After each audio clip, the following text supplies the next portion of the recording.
Hey, welcome. Welcome to the Dr. Jeff Experience. We're here today on this fine Tuesday. So glad that you could be here with me. And we've got something important to talk about. I hope everybody's been good. Go ahead and tag someone right now and let them know that we are live tonight. We're going to talk about something very important. And we're really running out of time. Tomorrow is the day. We're going to be talking about this real identification thing and what it is that you need in order to get your real ID, why you need it, what's with all of this. And there's a time for everybody to argue about stuff, and then there's a time, like my mother used to say, okay, we can argue about the other stuff later on, but what we're going to do right now, or what I'm going to do right now, is what I told you to do. That's what she would say. She said, you can argue with me later on, but the first thing we're going to do is what you're supposed to do. Anywho, so we're talking about real ID. So go ahead and tag some folks, let them know that we are on, as I do the same thing. If you're on Facebook, if you're on LinkedIn, if you're on YouTube Live, go ahead and tag somebody. Let them know that we are live and we've got a lot to talk about tonight. All right. So let's get started with this particular subject. Now, we're talking tonight about the Real ID Act. Now, believe it or not, this was established back in 2005. Good evening, my sister, Kiva. This was established back in 2005 under President Bush. And Brother Fred, how you doing, man? Good to see you. Hope all is well down there in sunny Tampa. You and your family, congratulations. Saw you just had your son graduate.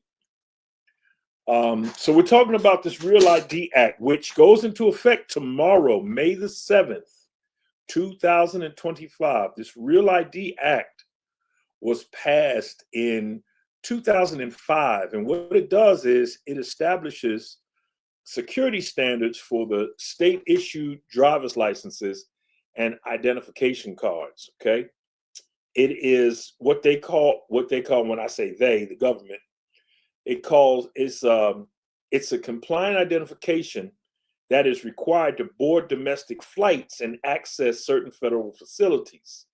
Now, these facilities include federal buildings and nuclear power plants. Now, many of you may say, well, I am not going to a federal facility. I'm not going to a nuclear plant. I don't need it. Yes, you do. You need this particular identification. That's it. Thank you, Karen. Make sure they like and subscribe. Make sure you hit that like and subscribe button. Sister Lily, how you doing? Good to see you this evening. Good to see you. Yes, you do need this license. Now, I'm going to show you a picture of what this actually looks like. Let me do this. I'm going to share my screen and I'm going to show you. So I hope you all can see that. Hope you all can see that. So it needs to look like, let me see if I can pick one in particular. It needs to look like these IDs. If you can see the star up in the, let me see if I could get one. So it needs to, no, I don't want that. Anyway, it needs to have a star up in it would be the left-hand corner of your license, okay? It needs to look like some of these It needs to have a star. And again, some of you may say, but I don't need it because I'm not traveling, or I have my passport, which is a acceptable form of identification to travel. But let me go back and deal with this real ID, because this thing is funny. Right now, the way situations are, you need real identification. And the issue is that people are having problems going to the Division of Motor Vehicles. Okay, I've got an example, but I don't want to hold it up because it's got your personal information on it. Okay. Well, put your finger through. That's okay. We got it. New Jersey's the hardest place to get real ID. Yeah. A lot of people are having a lot of situations with but thank you. A lot of problems having appointments with at DMV. But I'm telling you, I'm pleading with you, I'm begging you. Trust me when I tell you this. I talk to law enforcement officials all the time. I sit on boards with law enforcement, and this is a real deal. Remember, this was originally passed in 2005. So for 20 years, they have been putting this off, talking about it, getting people ready for this. If you do not have it now, it may be a problem. Now, some people may say, well, I don't drive, so I don't need it. I just have it for ID. And yes, a passport is good. A passport is good. However, you have to make sure that that passport is up to date. You have to make sure that passport is up to date. But I am urging you, based on what I know, based on the details and the research, you need to get the real ID, because the real ID has your fingerprint on it. It has information embedded in that license that is going to help out in many ways, especially some of our young folk. You don't want to get stopped without this ID. The Real ID Act, it was enacted to enhance security standards for identification documents used for official purposes. It requires states to meet specific security measures when issuing driver's licenses and ID cards.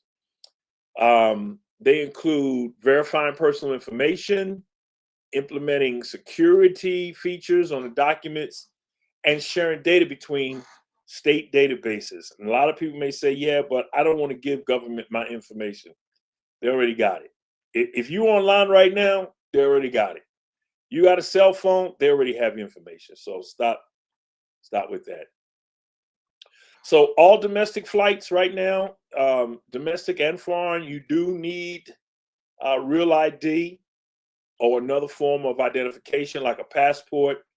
You'll be required to show that to board a domestic flight. If you do not have a passport, if you do not have real ID, you will be held up, and they will have to go through other means of finding out who you are and verifying who you are before you can get onto a flight. More than likely, you will miss your flight. That's it. You can't get in any public buildings, government or city buildings, without a real ID or passport. Exactly, my sister. You have to have it. You have to have it. My wife and I, we got ours long ago. I mean, here's the thing, guys. There's a time to argue about this, and then there's a time to do the right thing, whether you like it or not. It is law. It is law. As of tomorrow, it is law. You can fight it later on. You can argue about it. You can talk about the conspiracy theories behind it. We can talk about how racist it is. You could talk about how this it is, how that it is. But the fact of the matter is, it's law. It's law. It is what it is, y'all. That's why I always talk about how important the vote is, but I'll deal with that later. So federal facilities, as Kiva stated, you can't get in any public buildings or government without this. TSA pre-check. If you're going to fly domestically, you have to have a real ID compliant license. They are compliant at pre-check screening. Let me see what else. Other uses of driver's licenses and identification cards unrelated to official purposes, like purchasing alcohol or using for banking purposes, are not affected. So you don't need real ID for that. You need to look for the star. Okay. Most real ID compliant licenses will have a star or a similar symbol in the upper right-hand corner. I showed you that. My wife wanted me to show hers and hold my finger over it, but I don't want you guys getting my wife's information. Yeah, that's it. You need to have military ID, real ID, or passport. For a passport, you got to have those things. You got to check your passport to make sure that your passport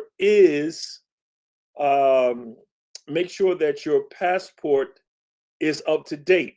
If not, that could be a problem. What you don't want to do is get to the airport and have a problem. I know that, well, we'll get into that because I'm going to deal with the requirements on getting this real ID. So you need to visit your local division of motor vehicles. Now, believe it or not, here's a good question. So I don't drive. Sister Lily says, if I don't drive, but I want to fly, what do I need? Well, great question. We're going to get into that. Right now, you really need your passport. Passports are still a viable option, okay? If you want to fly domestically or internationally, you can utilize your passport. You can visit your state's Department of Motor Vehicles website to find out about what you need to get your real identification. Now, you're going to need some identification to get it. Let's talk about that. Your proof of identity, you're going to need either a passport, a birth certificate. Yeah, you can get a non-driver's real ID. You can get a non-driver's real ID. You need to get that, Sister Lily. You need to get that non-driver's real ID, because that real ID is going to avoid a lot of problems, because it's going to have the information that proves that you are who you are. And right now, we need to be able to prove who we are.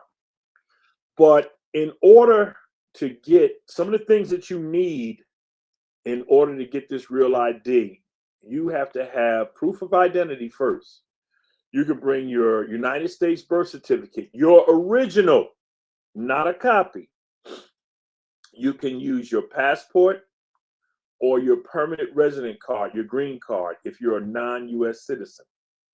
Let me say it again. For proof of identity, you need your US birth certificate, US passport, or permanent resident card, your green card. Also, you're going to need a proof of your social security number. Okay, excuse me. Your social security card is not a valid form of identification. That just shows that you have a social security number. You can provide your social security card or a W-2 form, which shows your earnings for tax purposes, or a pay stub from your job. You can use that. Also, you need a proof of residency. Your state Department of Motor Vehicles may ask you for a deed, a mortgage statement, a lease agreement, a utility bill, or a bank statement to prove that you are a state resident. A state resident. So, 3 things you're going to need. You're going to need your birth certificate. Now, this can be a problem, especially for our younger folk, because a lot of times they got to go to mom's house and A lot of things are in a box somewhere or underneath the bed or wherever you store that stuff. Get it out for these young folk right now. Get it out for yourself. Not a copy. Get your original birth certificate, and you can go online and get that. You can go online and get that. Proof of social security number, proof of residency. You gotta have that now. And Keith, I see what you put. We're going to deal with that too, because there's some other things that you got to deal with. If in fact you have changed your name, if you got married and you changed your name, you need to have a marriage certificate stating that. You need to show proof of a name change. If you changed it for religious reasons or what have you, you need to have proof of that. Okay. Here's a question that comes up often: what states have stop and identify laws? Thank you. There's states that can stop you, and excuse me, allergies killing me here. But there are states. This is why it's important, folks, that you make sure that you as adults and now young folks make sure. Let's help our young brothers and sisters out. I don't care what race, what creed, what color. Everybody is vulnerable to this. There are several states that have stop and identify laws known as paper please laws. They allow police officers to order individuals to state their name and provide identification when they have reasonable suspicion of criminal activity. Okay. The following states have what's called stop and identify laws: Alabama, Arizona, Arkansas, Colorado, Delaware, Florida, Georgia, Illinois, Indiana, Kansas, Louisiana, Missouri, Montana, Nebraska, Nevada, New Hampshire, New Mexico, North Dakota, Ohio, Rhode Island, South Carolina, Tennessee, Texas, Utah, Vermont, Wisconsin, and Wyoming. If in fact you are in one of those states, or you know somebody in one of those states, you need to make sure that you help those folks get real ID. Okay. Again, what's the best proof of residency? A utility bill, a credit card statement, a lease agreement, a mortgage statement. They will all work to prove your residency. You want to make sure that you can prove who you are and where you live. If you've gone paperless and you don't get those bills in the mail, then go online and print a billing statement from your online account. It's very easy to do. Very easy to do. If you have a problem, you could always call your utility company and they'll walk you through it. You can call your mortgage company, they'll walk you through it. So, what did the Supreme Court rule about identification? The Supreme Court recently ruled that a person lawfully detained can be required to provide their name. And that particular ruling was under Hybel versus the 6th Judicial Court of Nevada. It specifically addresses the requirement to provide only a verbal statement of name, not physical identification. However, hear me out. The court has also emphasized that a valid investigatory stop supported by reasonable suspicion is a constitutional prerequisite for enforcing statutes that require identification. What that means is, more than likely, if you get stopped, they're going to ask you for your name, and then they're going to validate their investigatory stop, and you need to provide real identification. So don't let your young ones leave the house without ID. Make sure that they get a real ID. Don't you leave the house without identification. Okay? It's real important, guys. I don't want to be too political or whatever, but it's the rule, it's the law. And people are now being detained, as you can see. we look and we say, well, I'm from this country. Yeah, okay, but they can say that you're somebody else, a homegrown person that may be a threat, or you may be somebody who has protested against the United States government, and you don't have your identification, and you can be held. Okay. So another question that came up I want to address is, and I'm dealing with all of this because I've had these conversations with some of my partners and some other folks, and they talk about this real ID stuff, and that's why we did some research, and we're here with you now. Do federal agents have to identify themselves? Well, federal agents generally are not required to identify themselves unless they are making an arrest. While they can conduct undercover investigations without revealing their identities, they must show credentials upon making an arrest. Now, this ensures that the person being arrested knows that they are being dealt with by a legitimate law enforcement officer. Okay. And that's important to know because there are a lot of, we just had a case, I think it was here in Georgia, where this was demonic, really. A young lady got back at her ex-husband's girlfriend and identified herself as an FBI agent and kidnapped the ex-husband's girlfriend, put handcuffs on her, took her away in a car, and kept her, and was getting ready to harm her until somebody heard the noise, and she later got caught, got arrested, and it was a whole thing. But the young lady fell for it. You know, the lady said she's from the FBI, and she didn't have identification. Neither did the girl that she kidnapped. So they put her in handcuffs, and thank God somebody found out. If an FBI agent decides to make an arrest, they must present their credentials, including a badge, to ensure that the person being arrested knows they're dealing with a legitimate law enforcement officer. If someone claims to be an agent, you can ask to see their badge or other credentials to verify their identity. Listen, I was a policeman for many years, and oftentimes I wore plain clothes, and sometimes it was hard for people to realize that I was a policeman. As a matter of fact, I never forget, there was a bank robbery, and I was at the scene. I'm sorry, it was a carjacking, and I was at the scene, and they took a picture. The press took a picture of me interviewing a witness, and the big joke was, who is the witness and who's the officer? Because we both were in plain clothes and we were in our street clothes. Look a little raggedy, I must say.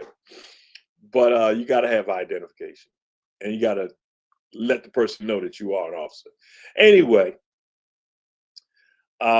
let's talk about some more of this stuff. We talked about proof of address, a utility bill, electric bill, water bill, credit card bill, statement, bank statement, paycheck, something that shows your address that you can prove of where you live in order to get this. A letter from a public authority, the court, an insurance policy for your car or your home, a rental or mortgage contract or statement. Is a social security card a form of ID? As I stated before, no, it is not. Your social security card is not a form of identification. What your social security card does, it only verifies the connection between a name and a social security number. And it does not have a photograph or any other features that are needed to confirm your identity. So it can't be used to confirm somebody's identity. Okay. You need more than that. So those are some of the things. Now let's talk about this because it gets a little hairy. And I know some people are upset about the fact that, um, well, this is just another government scam trying to track me again, again. I tell you, if in fact you have a cell phone or anything else, they already know what's going on with you. Okay, they're tracking you. You can't hide from Big Brother. You just can't do it. And the deadline is tomorrow. Now, what will happen? What will happen is this: if you have a driver's license and you get stopped, and it's not a real ID, not too much is going to happen. They may harass you, or I'm sorry, they may uh, urge you to get a real ID. But as long as you have a valid driver's license, you're okay. Okay, you're all right. As long as you have the valid driver's license, you'll be okay. You can drive legally, but you will not be able to board a flight domestically or internationally. You must have your real ID. If you don't have your real ID, but you have your passport, you can fly domestically or internationally. Okay. Your passport is legitimate identification because everything that they need to know to prove that that's you is filed in that passport. So again, what I don't want you to do is say, "Oh, well, if I can fly or if I can use my passport as real identification, then I'll just continue to do that." Or I don't drive, so I don't need this real ID. Listen to what I'm telling you. I strongly urge you to get the real ID. You can get the non-driver's real ID, or you can get your driver's license with the real ID logo. It has everything that is needed to prove who you are. It's important, guys. Um, I really, really, really wanted to come on and urge you and talk to you about this because it will be law. It will be law. It will be law. And it will be enforced. And you know, right now, everything is being enforced to the maximum to prove a point. And again, you got to realize, people, this law was passed in 2005. 2005. Okay. So we've had 20 years to get this done. 20 years. Okay. Um, let me see what else. If you got some questions, go ahead and put it in the chat. If you are on LinkedIn or YouTube or Facebook Live, go ahead and put in your questions. If you have any about this, it's super important, guys. And I didn't want to go another day without talking to you about this. Going back to the police stop, do we need to ask if we are being arrested so that we can ask for their ID? If in fact you are going to be arrested, yes, you need to ask for their ID. And if in fact you're going to be arrested, they have to show you their badge and give their information. Yes, absolutely. Again, you don't want to be a victim of a kidnapping because there have been many instances of that. So there's a time to argue, and your time your time that you had to argue was at the voting booth. And for some odd reason, many of us did not come out to vote. Hey, that's your choice. I'm not here to beat you up about that. What I am here to tell you is it has happened. This is law. It was passed in 2005. And as of starting May 7th, tomorrow, 2025, real ID compliant identification is required to board domestic flights and access certain federal facilities. I am certain, I am certain that they're going to go beyond federal buildings.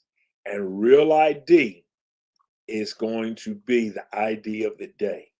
That's why those of you who say, well, I don't drive, I would go get a non-driver's identification that is real ID.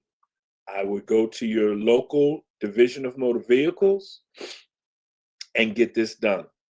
There's too many games being played with people.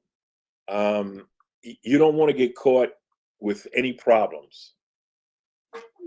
People, there's a time to fight. Like I said before, I can hear these words coming from my mother so much. You know, she tell me to do something, and I say, well, no, there's no questions. We can ask questions later. Right now, you're going to do what I told you to do. Well, guess what? Right now, we need to do what's being told of us, okay? And we can fight this later. But right now, this is what we got to do, people. Right now, this is what we got to do. We've got to comply with these laws. You know, it is what it is. It's nothing more that we can do. I wish I could tell you how to get around it, but we can't. One of the things I urge you to do is go to your local division of motor vehicles website and see what their requirements are, because each state may have something a little bit more than what the other state was. I read off to you those states that have those stop and identify laws. Stop and identify laws, also known as paper please laws. You notice New Jersey was not in there, Pennsylvania was not in there. Most of your southern states are in there. So you're good on there. But still, please get your identification, your real identification. Tomorrow is the day. If you're planning a trip, there's a lot of graduations going on. A lot of people are going to be traveling. If you don't have your real ID, there's going to be some problems. I'm just letting you know. And more than likely, you're going to miss your flight. You know that if you don't arrive 2 hours, hour and a half at the minimum, I never got there no less than 2 hours ahead of time to get through security and everything else. Just imagine going through security and not having your identification. Have you ever been there and seen people without paperwork? It's a whole hassle, man. I feel so bad for those folks because you can almost see them ready to just break down because they're going to miss their flight. And especially, it seems like the ones who don't have the proper identification always get there late or with a couple of minutes left before they can get to the flight. They got to go through security, and they know they don't have their paperwork right, but they still didn't get there early, and now they're crying and they're going to miss their flight. It just is what it is. And you know what? The TSA people are just doing their job. A lot of law enforcement, they're just doing their job. They're just doing their job. A lot of people asking for identification at these locations. This is what their job is. This is what they've been told to do. Check IDs. As I said, this law went into effect in 2005. It's been 20 years. 20 years, people. Listen, man. Let me change gears a little bit. We got to start reading. Oh, yeah. Thank you. Good question. Children under, I think it was children under 18. No. Let me see. Ooh, I just had that. There's children under a certain age that do not need real ID. There was, let me see. I remember that. So yeah, children under 18 are not required to provide identification when traveling. When traveling. When traveling. Okay. So it's all about travel. If you're under the age of 18, if your child is under the age of 18, they don't have to have the real ID, but make sure you've got some form of identification even for them, guys. These are strange times that we're in. We see the news, or if you get your news off of social media, you see some of the things that are going on. Listen, be compliant. Be compliant, okay? Read, guys. You know, guys and gals, people that get your news from social media. Make sure that you fact check. Fact check. I told you before how to fact check stuff. Okay, go online and fact check everything to make sure that you're getting the correct information. Um, there was let me see if I can put this in here. There's a website called Snopes. I think it's called Snopes. Snopes. I think it's called Snopes. Let me see if that's correct. But it's a website. Yeah, Snopes.com. Snopes.com. And I'll share my screen to show you exactly where that is. Snopes.com. Snopes. Okay. You can go online and check anything. I mean, you can go on Snopes, and anything that you see that's online that you need to verify. I use this often. Okay. I use this quite often. I go to Reuters, Reuters. Reuters. Reuters has been pretty accurate in order to make sure that you fact check what's being said on YouTube, on Instagram, on TikTok. You know, everybody has something to say on TikTok. Go to those sites, Snopes, Reuters, Reuters. Go on there and make sure that you are fact checking all of this stuff, even what I'm talking about. When I'm talking about real identification, I spend most of the days before this podcast making sure that the information that I'm bringing to you is accurate, because as I did at the very start of this podcast, from the very beginning, I wanted to bring you accurate information. I wanted to bring you stuff that's going to help you. There's enough junk out there, but I wanted to bring you stuff that's going to help you, okay?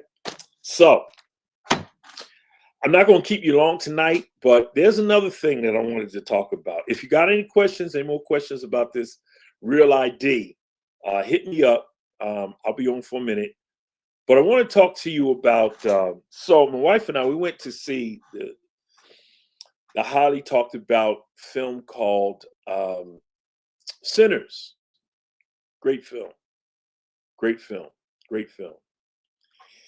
You really need to take it all in and go back and do some research before you form an opinion about it, and talk to some people who have done some study, especially in African spirituality. And let me just say this to you. African spirituality is not demonic. Hear what I said. I know I'm going to mess some people up. I know I'm going to mess some people up. Folks going to talk about, oh, that's devil worship. That's horrible. You're going to hell. You believe that stuff. Listen to me. Just because you don't understand something doesn't mean that it's demonic. Just because you haven't done research on something doesn't mean it's demonic, okay? African spirituality is not demonic. Do some research on African spirituality, and then also do some research on hoodoo.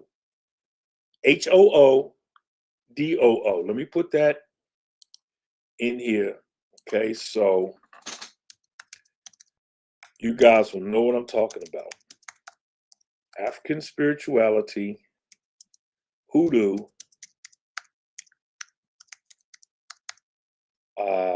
Let me see. Something else you need to look up and do some research on is brush arbor. Brush arbor, or sometimes it's known as the hush harbor. And many of the older folk will know this, or the bush harbor.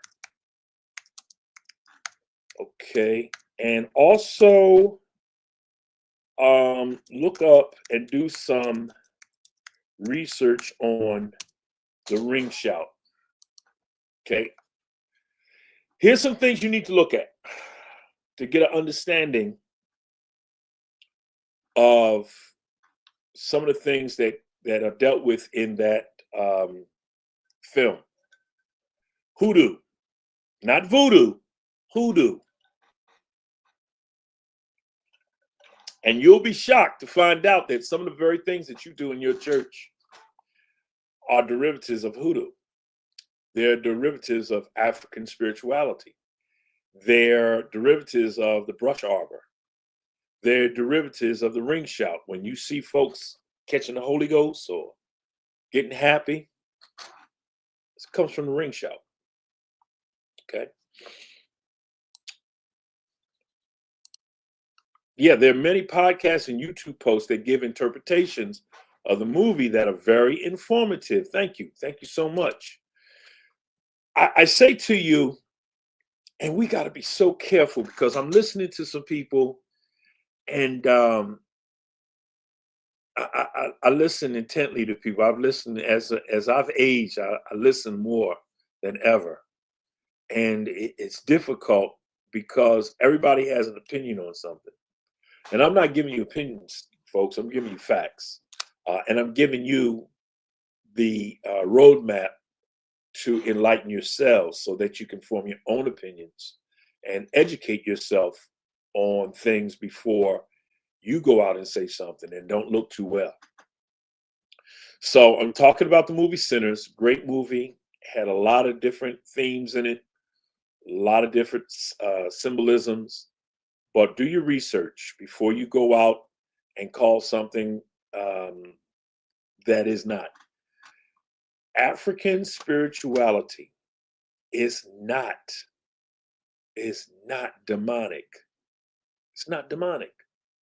It's not demonic at all. It's what we had in Africa before we were enslaved. And there are many other cultures, Irish, Italians, some of the things that they do before they came to the United States, that if you don't do your research about why they do what they do, why the Catholic Church, some of the rituals that they have, you will call that symbols of paganism if you don't know, if you haven't done your research. Some of the things that Irish do, if you haven't done your research, you'll call that demonic or what have you. Do your research on different ethnic groups. Okay. Break down the ignorance. We got too much ignorance in society right now. And that the reason for that is we don't read. We don't do research. We live in an age of information, but yet we're the least literate group of people that there is, because we're quick for sound bites and clicks and likes. So we'll look at something and it seems deep, and then two other people will like it, so it must be something, because the people who liked it you think are credible, but nobody has done their research, so you think that it's true, and then we go and share it. I look at some of the posts because I'm on social media. I do a lot of advertising for things. I advertise for this, advertising now for my school, which I'll talk about before we close. And I see people who are sharing things that aren't true. You know, a lie goes around real quick. I can't remember what the quote is, but a lie goes around a lot faster than the truth. And I just urge you guys, I urge you, in today's society, we've got to do our research. We've got to read, take a moment and just read, get, get some knowledge. Watch these podcasts, watch YouTube, and then fact check to see what they're talking about. Where'd they get this information from? Go to the root of everything before we just blast things that just because we don't understand it or just because we don't like a person. For instance, right now, our president is coming up with a lot of executive decisions, and immediately, he just talked about opening Alcatraz prison just yesterday, I think it was. Man, I've seen 18,000 news accounts about how much it would cost to renovate Alcatraz, the conditions of Alcatraz. They interviewed people who were touring Alcatraz, this, that, and the other. An executive decision is not law. Congress makes laws, okay? Not the executive branch. You've got the executive branch, the judicial branch, and the legislative branch, okay? You've got the judicial branch, who are the referees between the executive branch and the judicial branch. So slow down, guys. Slow down. It's a lot of talk going on. It's like the big bully, you know. A lot of times I found out that the bully is like that roaring lion. You know, he wants to scare you. He wants to scare you before they do something. So a lot of times the bite or the bark is worse than the bite. So do your homework, guys. That's all I say. Do your homework. Now, last but not least, I want to share one other thing with you, and then I'm going to get out your way. I hope you got something from this so far. And I really hope that you can take this and share it with somebody to help them out so that they can go ahead and get their real ID. Okay.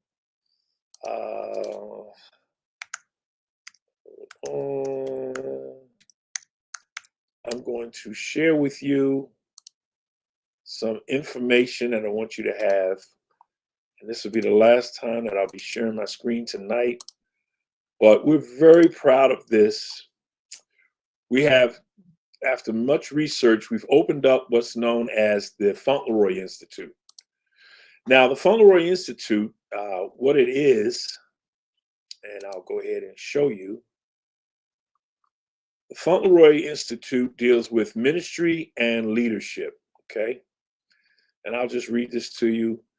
We believe that leadership is more than a title. It's whether you pursuing your ministry leadership, currently serving in a ministry role, or seeking to lead in other spheres of influence. Our mission is to equip you with the tools, the mindset, and practical skills needed to lead with purpose and excellence.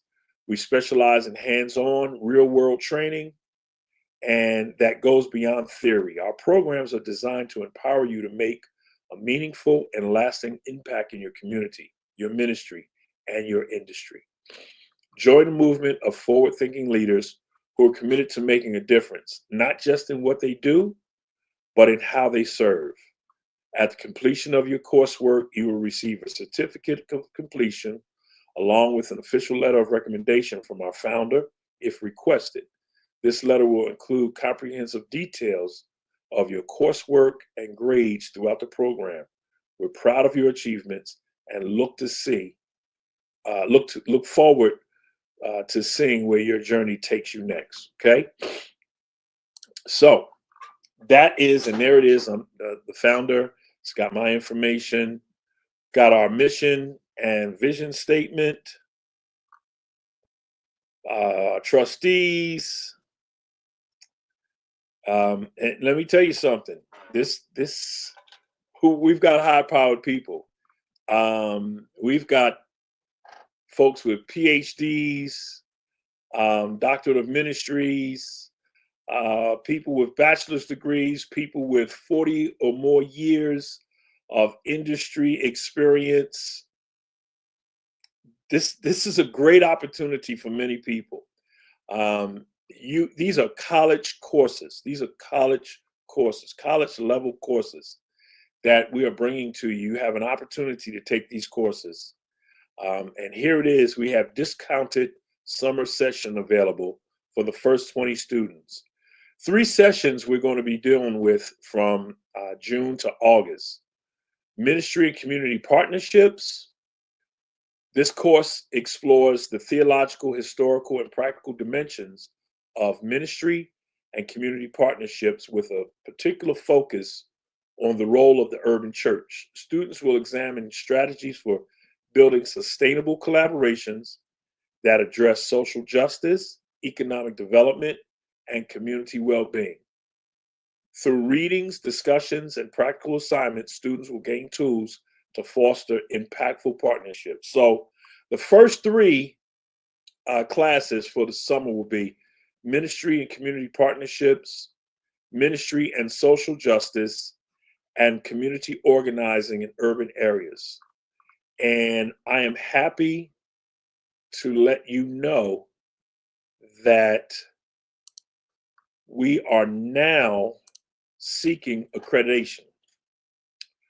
We are now seeking accreditation. I'll put the website in for you to be able to go to, but we are now seeking accreditation. And what that will do is that will enable us to eventually get to a bachelor's, master's, and doctorate courses, so that we can go ahead and present you with a legitimate, accredited bachelor's, master's, and doctoral diploma. But as of right now, it is just and I'm not going to say just because that minimizes it, but it is a certificate program. So here's the website. Here's the website if you want to check it out for yourself. Go ahead and check it out. We'll be adding some more classes. We just got finished 2 more classes. So I think we're up to 14 classes now that we'll be offering. First 20 students for each class, for the summer classes, those 3 classes, will be able to register at a very, very discounted price. It is a promotion. So go ahead and check that out.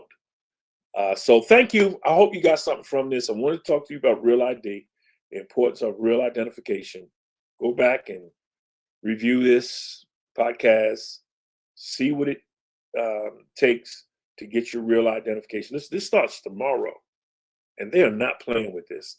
Trust me when I tell you, you don't want to mess with this. Get your real ID. If you don't drive, get your non-driver's real identification. Go get your birth certificate from Big Mama's house. Get down to the DMV and get your real ID. Make sure that your passport is not expired or about to expire. Go renew it. If you got 1 more year left, go renew it. You got plenty of time to go wait and renew it. Go renew it. Don't wait for it to get 2 or 3 months down the line before it's getting ready to expire. Okay? Go renew your passport. Go get your real ID. Tomorrow it starts. You've had 20 years to get this done. Listen, thank you so much. Glad you were able to tune in with us tonight. I thank you so much. It's always a pleasure to be before you. You know what I always say: go out and meet needs, solve problems. It's great, great season. Graduations are coming up this weekend. Many people will graduate. Congratulations, all of you who have persevered and made it through. God bless you. God be with you. I pray for you all. Pray for all who are traveling. Be safe. Real ID so you can go see your nieces, your nephews, your sons, your daughters, your grandsons, your granddaughters. Go see them graduate without problems. God bless you all. I love you. Peace. Meet needs. Solve problems. All right?